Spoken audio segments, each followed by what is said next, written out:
Hello guys, welcome to my channel Katha Premi. कथेचं नाव आहे dangerous इश्क भाग 47. तुम्ही काही जास्तच हाय ऑब्सेसिव्ह आहात. मी तुला खूप चांगल्या प्रकारे ओळखते हे माहीत असूनही की मी यावेळी तुझ्यावर माझा सगळा राग काढतोय. आय जस्ट हेट थांगल. ज्या मुली मला स्वतःपासून दूर करतात, मुली माझ्या बेडवर येण्यासाठी मरतायत आणि तू मला स्वतःपासून दूर करत होतीस. नाव जस्ट गेट लॉस्ट. असे म्हणत त्याने लिफ्टचे बटन दाबले आणि दरवाजा उघडताच त्याने आयशाला जोरात धक्का दिला. आयशा थेट खाली जमिनीवर जाऊन पडली. तिच्या ओठांमधून रक्त येत होते आणि तिचे केस विखुरले होते. अक्षतच्या या कृतीने ती केवळ चकित झाली नव्हती, तर तिला प्रचंड रागही येत होता, कारण आज तिचा वाढदिवस होता. वाढदिवसाच्या दिवशी तिला आनंदाऐवजी ही वेदना मिळत होती. पण तिची सर्वात मोठी समस्या ही होती की ती अक्षतवर जीवापाड प्रेम करायची आणि त्याच्यासाठी काहीही करू शकत होती. जरी तिला अक्षतच्या पैशांवरही प्रेम होतं, पण पैशापेक्षाही तिच्या डोक्यात अक्षतचं वेड, ते ऑब्सेशन जास्त होते. ती लगेच लिफ्टच्या आत जाण्याचा प्रयत्न करू लागली. तिचा हात लिफ्टपर्यंत पोहोचला, पण अक्षतने तिच्या हातावर आपला पाय ठेवला आणि जोरात दाबू लागला. आयशाला असह्य वेदना होऊ लागल्या, पण ती ओरडत नव्हती, कारण ओरडून तिला लोकांना तिथे गोळा करायचे नव्हते. तिला अजिबात वाटत नव्हते की कोणासमोरही अक्षतचा हा राग समोर यावा. कसाबसा ती अक्षतचा हा छळ सहन करत लिफ्टच्या आत आली आणि पुढच्या क्षणी तिने आपले कपडे खाली सरकवले आणि म्हणाली, कर, तुला जे करायचं आहे ते तू करू शकतोस. मी तुला काहीही बोलणार नाही. कपडे खाली सरकवताच अक्षतच्या चेहऱ्यावर एक क्रूर हास्य उमटले.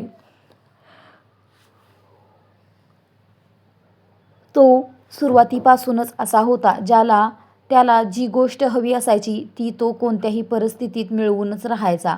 नेहमी प्रत्येक गोष्ट आपल्या मर्जीने करायचा आणि समोरच्याला झुकवून त्याचा वापर करणे ही तर त्याच्या सवयींमध्येच सामील होते. तो आयशावर झुकला आणि तिचे केस आपल्या मुठीत घट्ट आवळत म्हणाला, आपली लायकी कधीच विसरू नकोस. अक्षत ओहराला कधीही नकार देऊ नकोस, नाहीतर तो तुझ्या चिंधड्या उडवून देईल. तुझ्यासारख्या मुली फक्त बेडवर माझं नाव ओरडताना चांगल्या वाटतात, माझ्यासमोर आपली जीभ चालवताना नाही. असे बोलून त्याने आयशाचे ओठ आपल्या ओठांनी घट्ट दाबले आणि तिला अत्यंत हिंसकपणे किस करू लागला.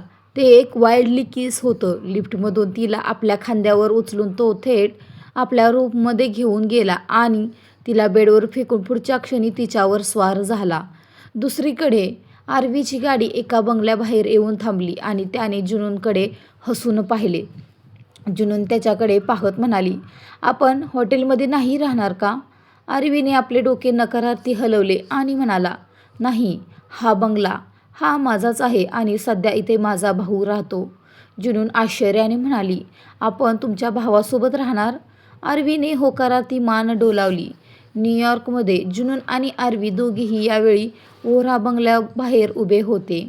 आरवीच्या तोंडून हे ऐकून की ते दोघे आता त्याच्या भावासोबत राहणार आहेत, जुनूनला थोडे विचित्र वाटत होते, कारण आत्तापर्यंत ती एकटी आरवीसोबत राहत आली होती.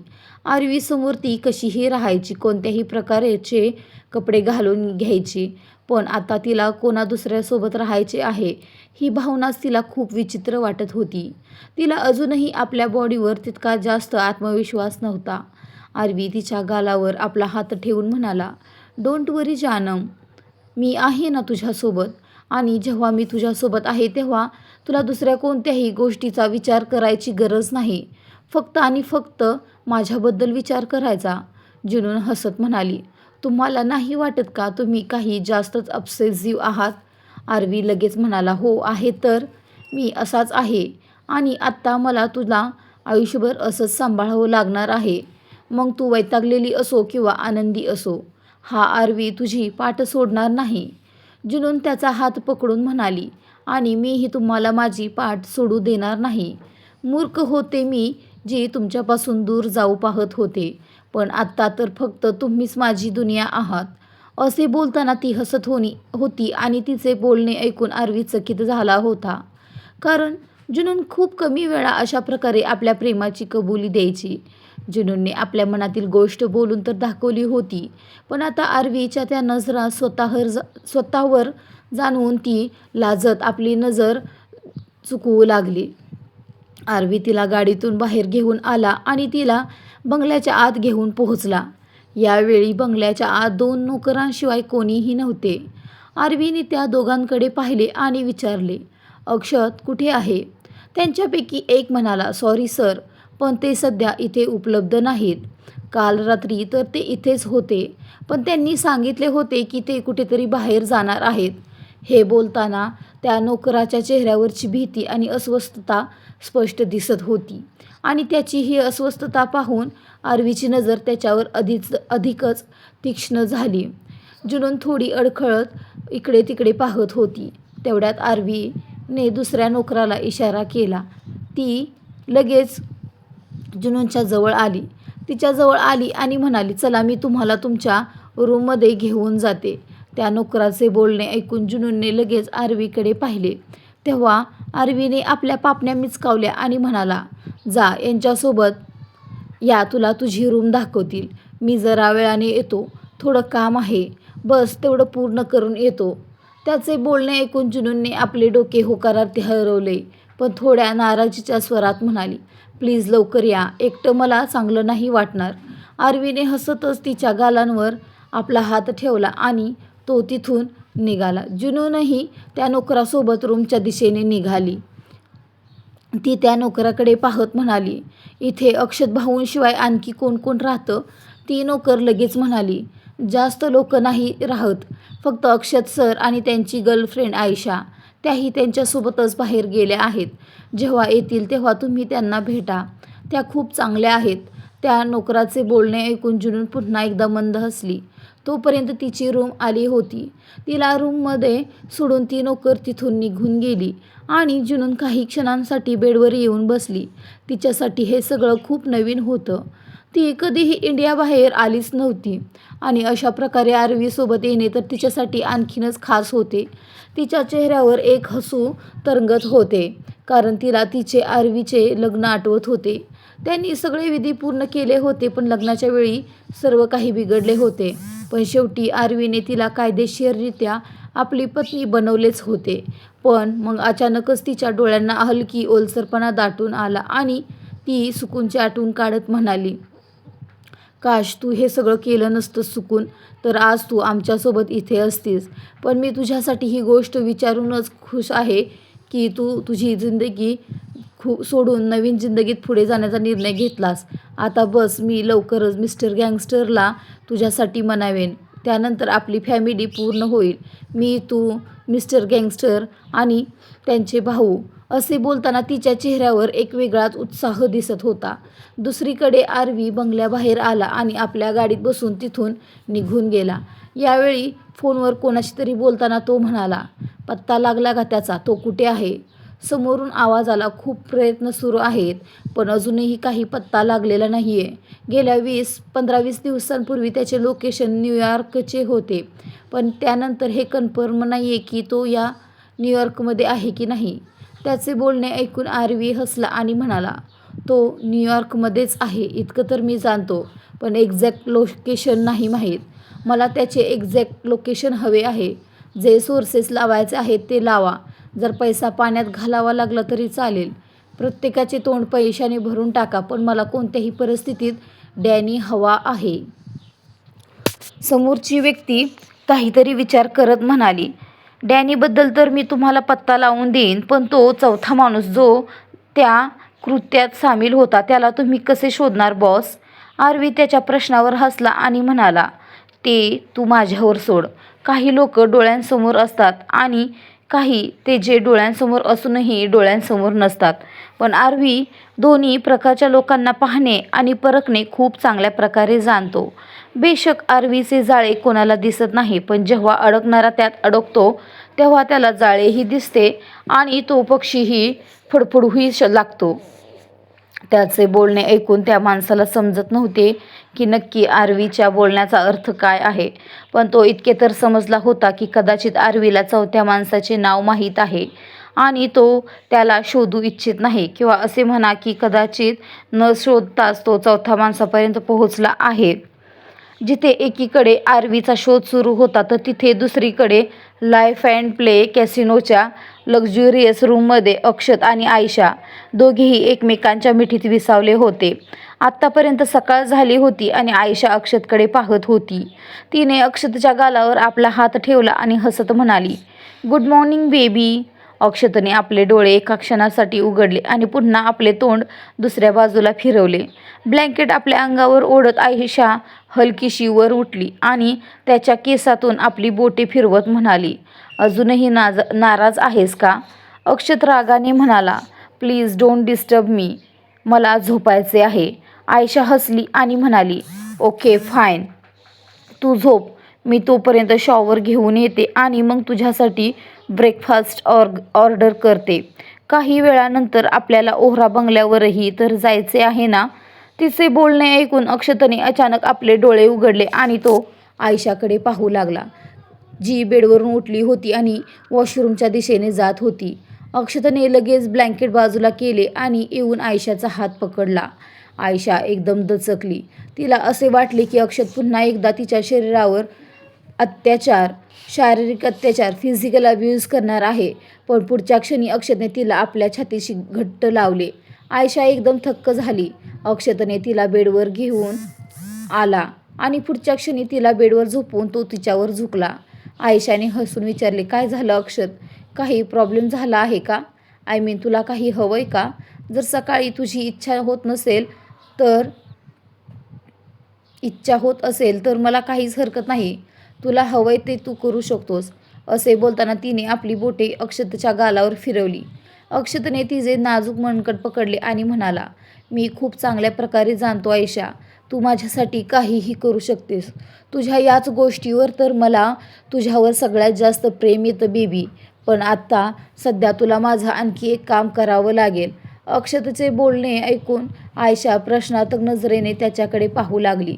तिने लगेच विचारले, "असं कोणतं काम आहे बेबी?" अक्षत हलकासा हसला आणि तिच्या ओठांवर किस करू लागला.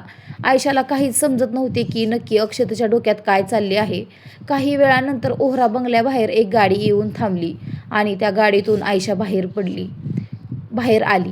आयशाने यावेळी एक रेड कलरची ड्रेस घातली होती आणि हाय हिल्स घालून टक-टक आवाज करत ती आत येऊ लागली. दुसरीकडे जुनून, जी आपल्या रूममध्ये होती, ती घाबरत बाहेर येत होती. आत बसून ती खूपच बोर झाली होती. अजूनही आरवी घरी आला नव्हता आणि आरवीशिवाय तिचे मन अजिबात लागत नव्हते. ती रूमच्या बाहेर आली तेव्हा तिची नजर समोरच्या दरवाजाकडे गेली आणि तिला बाहेरून कोणाच्या तरी पावलांची चाहूल ऐकू येत होती. त्याचवेळी आरवी देखील आपल्या गाडीतून बाहेर आला आणि आत येऊ लागला. तेवढ्यात त्याची नजर आयशावर गेली. आयशाला पाहून त्याच्या चेहऱ्यावर एक तिरकस हसू उमटले. दोघेही एकत्रच दरवाजाजवळ येऊन उभे राहिले. तेव्हा जुनून त्या दोघांकडे पाहतच राहिली. आयशाच्या डोळ्यांवर गॉगल लावलेला होता. तिची नजर नक्की कोणावर आहे आणि तिचे इरादे काय आहेत हे स्पष्ट कळत नव्हते. ती जुनूनकडे पाहत पुढे चालू लागली, पण अचानक तिचा पाय घसरला आणि मागच्या बाजूला पडणार होती. पुढच्या क्षणी आरवीने तिला आपल्या हातांनी सावरले. त्याला आयशाच्या इतक्या जवळ पाहून जुनूनचे हृदय धस्स झाले. जरी ती पॉझिटिव्ह स्वभावाची नव्हती आणि जळफळाट तिच्या मनात कधीच येत नसे, तरीही मन तर शेवटी मनच होते. आपल्या प्रेमाला दुसऱ्या कोणाच्या तरी मिठीत पाहून तिचे मन थोडे व्याकुळ झाले. आरवीने लगेच आयशाला सरळ उभे केले आणि म्हणाला, "जरा जपून." आयशा देखील लगेच म्हणाली, "आय एम सो सॉरी. माझं लक्ष नव्हतं." पुढच्या बाजूला मी जुनूनकडे पाहत होते. तिच्या तोंडून जुनून हे नाव ऐकून जुनून आणि आरवी दोघांचेही डोळे मोठे झाले. आयशाने आपला गॉगल उतरवला आणि आरवीकडे पाहत म्हणाली, "मला अक्षतने सांगितले की तुम्ही दोघे इथे आला आहात आणि त्यानेच मला जुनूनचे नावही सांगितले. बेशक तुम्ही अक्षतला काही सांगू नका, पण त्याला तुमच्याबद्दल सगळं माहीत असतं." असं बोलून ती हसत आरवीकडे पाहत होती आणि तिचे ते हसू आरवीला एक वेगळीच वाईब देत होते. जुनून पुढे आली आणि आयशाकडे पाहत म्हणाली, तुम्ही आयशा आहात? आयशाने आपले डोके होकारार्थी हलवले आणि जुनूनकडे पाहत म्हणाली, तू खूप सुंदर आहेस. जुनूनला हा कॉम्प्लिमेंट थोडा विचित्र वाटला, कारण तिच्या गळ्यावरचा तो जळालेला डाग बऱ्यापैकी दिसत होता. पण पुढच्या क्षणी आरवीने तिच्या कमरेवर हात ठेवला आणि तिला जवळ ओढत म्हणाला, मी सुद्धा हिला रोज हेच सांगतो, पण ही माझं ऐकतच नाही. चांद आपल्या सौंदर्यावर गर्व करतो, पण माझ्या जानमला गर्व करणे येतच नाही, म्हणूनच ती चंद्रापेक्षाही जास्त सुंदर आहे. आरवीचे हे बोलणे ऐकून आयशा हसली आणि म्हणाली, असं वाटते की तुम्ही जुनूनवर खूप प्रेम करता. आरवी हसत म्हणाला, माझ्या प्रेमाबद्दल आपण नंतर बोलू. आधी तू मला हे सांग, अक्षत नक्की कुठे आहे? मी जेव्हापासून इथे आलो तेव्हा त्याला पाहिलेलंच नाही. तेव्हापासून तो मला अजिबात दिसला नाही.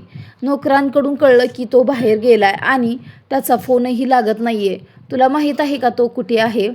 त्याचा हा प्रश्न ऐकून आयशाच्या चेहऱ्यावरची भीती आणि अस्वस्थता स्पष्ट दिसू लागली. ती तोत्रे बोलत म्हणाली, ते अक्षत? आरवी तिरकस हसत म्हणाला, काय झालं? गळा खराब झालाय का? आयशा हसून म्हणाली, नाही, असं काही नाहीये. मी फक्त एवढंच सांगत होते की अक्षत. बोलता बोलता ती पुन्हा थांबली. आरवीने तिच्याकडे संशयाने पाहिले. तेवढ्यात अचानक आतून कोणाचा तरी जोरात ओरडण्याचा आवाज आला. तो आवाज ऐकून आरवी, जुनून आणि आयशा तिघेही चकित झाले. न्यूयॉर्क ओरा बंगला. अक्षत कुठे आहे? मी कधीपासून त्याला शोधतोय, पण तो मला सापडतच नाहीये. तुला माहीत आहे का तो कुठे गायब आहे? आरवीने आयशाला प्रश्न विचारताच आयशा कमालीची घाबरली. तिला समजत नव्हते की आरवीच्या या प्रश्नाचे उत्तर काय द्यावे. तेव्हा आरवीच्या प्रश्नाचे उत्तर काय द्यावे हे आयशाला समजतच नव्हते. तेवढ्यातच अचानक आतून कोणाच्या तरी मोठ्याने ओरडण्याचा आवाज आला. तो किंचाळण्याचा आवाज ऐकून तिघेही धावत आत किचनच्या दिशेने निघाले. तिथे आत एक नोकरानी वेदनेने प्रचंड विवळत होती. तिच्या अंगावर चुकून गरम पाणी सांडले होते आणि त्या गरम पाण्यामुळे तिचा पूर्ण हात भाजला होता. जुनूनने वेळ न घालवता लगेच त्या नोकरानी जवळ धाव घेतली आणि तिचा हात हातात घेतला. तुमचा हात तर पूर्ण भाजलाय, ती नोकरानी रडत रडत म्हणाली. खूप खूप त्रास होतोय दीदी, प्लीज काहीतरी करा. कोणतंही औषध लावा, माझी खूप जळजळ होते. प्लीज आयशा दीदी, तुम्ही काहीतरी करा ना. आयशाने रागाने तोंड फुगवले आणि म्हणाली, आता यात मी काय करू? हात तुझा भाजलाय तर मी काय करणार? कोणाला तरी सांग, ते तुला औषध लावतील. मी तुझ्या या भाजलेल्या हाताला अजिबात हात लावणार नाही. असे बोलताना ती त्या नोकरानीच्या हाताकडे अत्यंत शिसारीने आणि घृणेने पाहत होती. जणू काही तिच्या हातावर जखम नसून खूप मोठी घाण लागली आहे आणि तिला स्पर्श करायला आयशाला भीती वाटत होती. आयशाचे हे असे चेहऱ्यावरचे भाव पाहून आणि तिची वर्तणूक पाहून त्या बिचाऱ्या नोकरानीला आणखीनच मानसिक त्रास झाला. तिथेच बाजूला आरवी शांतपणे उभा राहून हे सगळं पाहत होता. तो आपल्या जानमच्या चेहऱ्याकडे पाहत होता, जिच्या चेहऱ्यावर दुसऱ्याचे दुःख पाहून स्पष्ट वेदना उमटली होती. जुनूनने त्या नोकरानीकडे पाहिले आणि धीर देत म्हणाली, तुम्ही अजिबात काळजी करू नका. मी आत्ताच तुमच्या हातावर औषध लावते. तुम्हाला काहीही होणार नाही. तुमचा हात लवकरच बरा होईल. असे म्हणून तिने दुसऱ्या नोकराकडे पाहिले आणि म्हणाली, प्लीज मला लगेच फर्स्ट एड किट आणून द्या. तो नोकर गडबडून म्हणाला, पण मॅम, ते किट तर बाहेरच्या रूममध्ये आहे आणि सध्या त्या रूमला कुलूप आहे. त्याची चावी दुसऱ्या नोकराकडे आहे. वर सांगितल्याप्रमाणे त्या नोकराने बोलणे ऐकून जुनून आश्चर्यचकित झाली. पण तिने स्वतःला सावरले आणि म्हणाली, काही हरकत नाही, मी आहे ना, मी आत्ता काहीतरी करते. ती विचार करू लागली की हाताची जळजळ कशी कमी करावी. तिने लगेच त्या नोकरानीला पाण्याचा नळ सुरू करून तिथे नेले. तिने भाजलेला तिचा हात नळाच्या थंड पाण्याखाली धरला. त्या थंडगार पाण्यामुळे नोकरानीच्या हाताची जळजळ हळूहळू कमी होऊ लागली. जवळपास 5 मिनिटे जुनूनने तिचा हात त्या पाण्याखाली धरून ठेवला होता. तेवढ्यात तिची नजर समोर ठेवलेल्या एका कुंडीकडे गेली, ज्यामध्ये कोरफडीचे रोप लावले होते. ती धावतच तिथे गेली आणि तिने कोरफडीचा एक तुकडा तोडून आणला. पुढच्या क्षणी तिने तो ॲलोवेरा जेल त्या नोकरानीच्या भाजलेल्या हातावर एखाद्या लेपासारखा लावायला सुरुवात केली. कोरफडीच्या त्या थंडाव्यामुळे नोकराणीला खूपच आराम वाटू लागला आणि तिची जळजळ बरीच कमी झाली. तिला आता खूप बरे वाटत होते. जुनूनने हसून विचारले, "आत्ता नाही जळत आहे ना?" चेहऱ्यावर हसू आणत तिने विचारले. त्या नोकराणीने नकारार्थी डोके हलवले. दुसरीकडे आयशा तिथेच उभी राहून हे सगळं पाहत होती. ती लगेच टोमणा मारत म्हणाली, "तुझा भाजण्याचा अनुभव आज चांगलाच कामाला आला. हे सगळं तर तुला तेव्हाच माहीत पडलं असेल ना, जेव्हा तुझी स्वतःची बॉडी भाजली असेल. सो सॉरी, मी जरा जास्तच पर्सनल होते, पण तुझी बॉडी पाहून मी एवढा अंदाज तर नक्कीच लावू शकते." तिचे हे बोलणे ऐकून आरवीचा राग मात्र अनावर झाला. त्याने रागाने आपल्या मुठी आवळल्या. कारण आयशा ज्या पद्धतीने बोलली होती त्यावरून ती स्पष्टपणे जुनूनला तिच्या गळ्यावरच्या डागावरून टोमणे मारत होती. पण जुनूनने तिच्या बोलण्याचा अजिबात राग मानला नाही. ती अत्यंत शांतपणे हसली आणि म्हणाली, "काय झालं मग? जर मी माझ्या स्वतःच्या जखमा अजून पूर्ण बऱ्या करू शकले नाही, पण दुसऱ्यांच्या जखमावर फुंकर तर घालू शकते ना, हो ना मिस्टर गँगस्टर?" तिने असे बोलून तिने आरवीकडे पाहिले. तिचे हे उत्तर ऐकून आरवीच्या चेहऱ्यावर एक अभिमानास्पद हसू आले. त्याची जानम किती समजूतदार आहे हे त्याला आज पुन्हा एकदा जाणवले होते.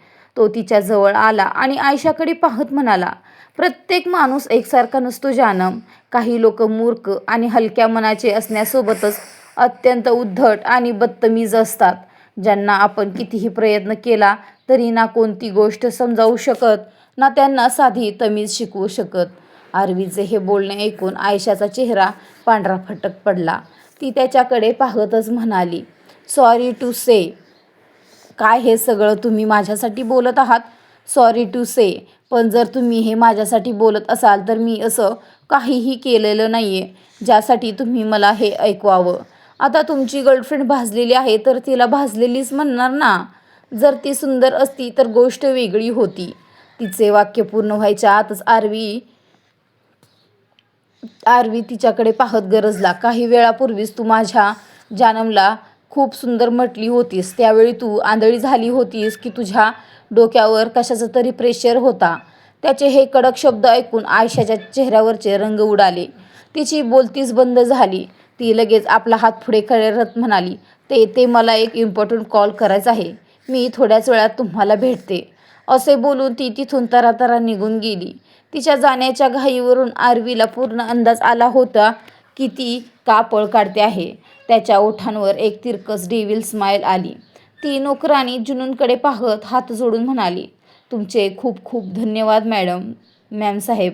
इथे तर जणू सगळ्या लोकांचे हृदय दगडाचीच झाले आहे. पण तुम्ही इंडियन आहात ना, म्हणून कदाचित अजूनही तुमच्यात माणुसकी जिवंती आहे. नाहीतर इथे राहून लोकांची मनेही दगड झाली आहेत."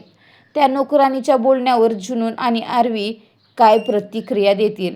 आयशा नक्की कोणाला फोन करायला गेली आहे आणि अक्षतचे नक्की काय गुपित आहे हे पाहण्यासाठी आपला चॅनल सबस्क्राईब करा आणि बेल आयकॉन प्रेस करा. भेटू लवकरच एका नवीन भागासह. कथा कशी वाटते कमेंटमध्ये सांगायला विसरू नका आणि हाईप पॉईंट द्या आणि जास्तीत जास्त कथा शेअर करा. बाय.